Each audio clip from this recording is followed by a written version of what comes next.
just a random corner of the drug game, it was a fortress. And at the top of the hierarchy sat James Wall Corley.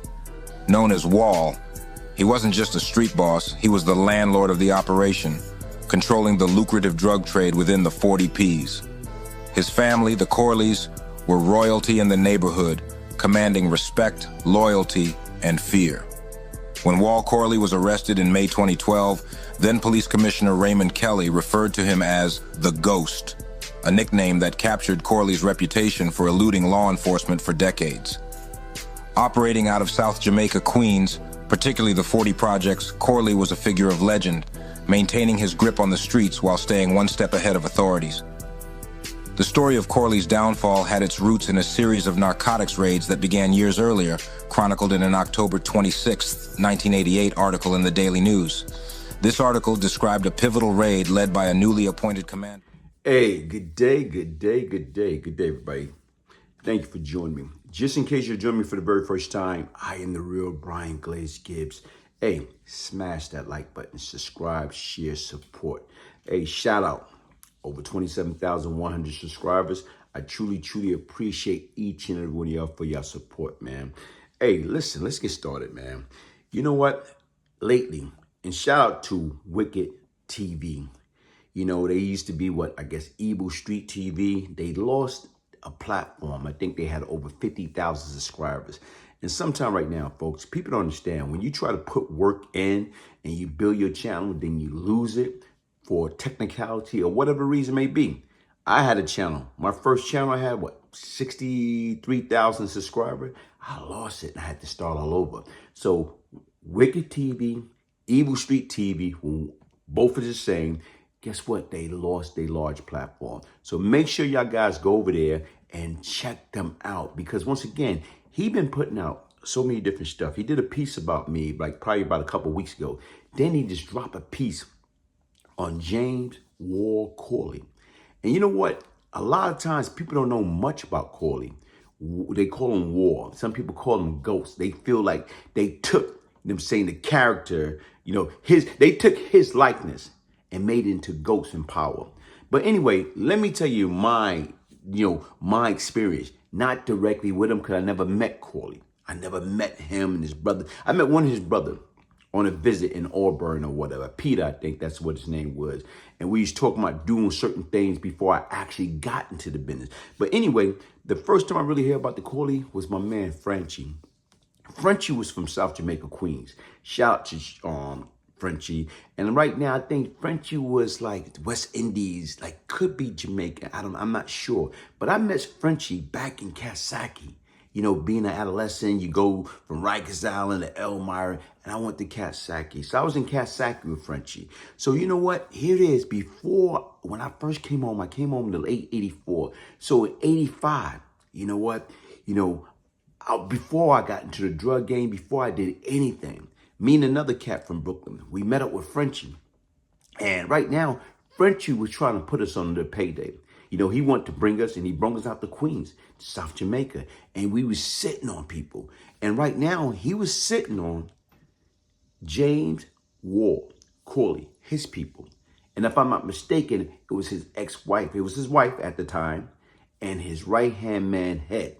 So once again, we was going out there, leaving Brooklyn, going to Queens, meeting them out there. And what we was doing, we was sitting out. Sometime in the cars for hours, days. And what we trying to do is find a way to snatch up Corley wife or snatch up his right-hand man head, right now, to what? To rob him.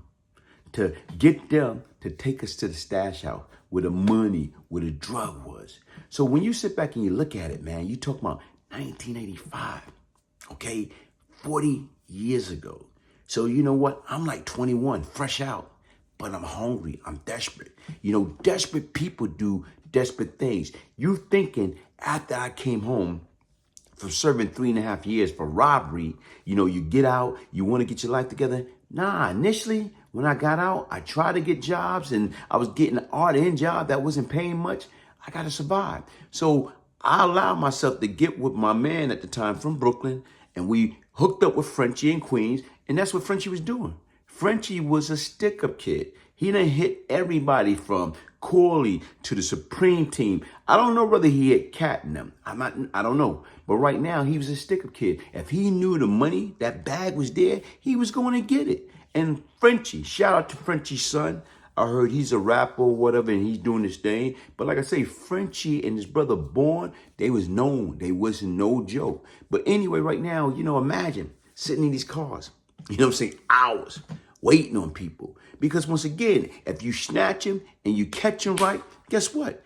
We gonna make them take us to where that money at, where that drugs at, But as you sit back and you think about it, man, what type of life will we really living? Because right now, even if we were to snatch them up, sometimes right now, it don't go well. Sometimes you can snatch somebody up, and guess what? Here it is. You wind up shooting somebody because they're not cooperating. They're not taking you to where the money and the drugs at or whatever. They're not giving you anything. So sometimes, guess what? A lot of times people wind up getting killed in the process over some stupidity. That's the same thing with Head. You know what? That's supposed to be his right-hand man. But if we would have caught him, we would have snatched him up. And the only thing we wanted was money. We want that fast money. And like I say, why couldn't we go out there and get jobs? The same way we were sitting for hours at a time in a car, staking out, waiting to snatch somebody up in that crew to try to get some quick illegal gotten money because we feel if we rob them, take their money, take their drugs, they can't tell. They're not going to tell because once again, it's drugs. It's illegal. But like I say, that don't give us right. But anyway, long story short, after, several days, keep doing the same thing over and over, and we wasn't capitalizing. I don't know. Here it is right now. Head could have been out of the country on vacation in Jamaica. So here it is. Imagine you trying to sit and wait to snatch somebody up, but they in Jamaica. Are they on the Bahamas? Are they on the cruise? You don't know that. But once again, we out there like idiot, sitting ducks. The same thing with his wife. We didn't know where she was. We was out there sitting, waiting. You know what I'm saying? Trying to get rich or die trying. And like I told you, man, that was some sick time, man. Desperate people do desperate things. And, the moral of the story right now, folks, listen, man. You can hear about people and you know about people, but keep this in mind, man. Like I say, all money is not good money.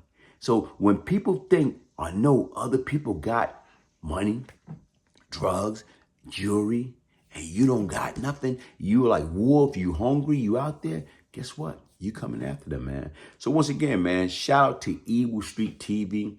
They doing a hell of a job, man. And thank you for the flashback, man. Hit the like button, subscribe, share, support. I am the real Glaze Gibbs. If I can change, anybody can change. One love.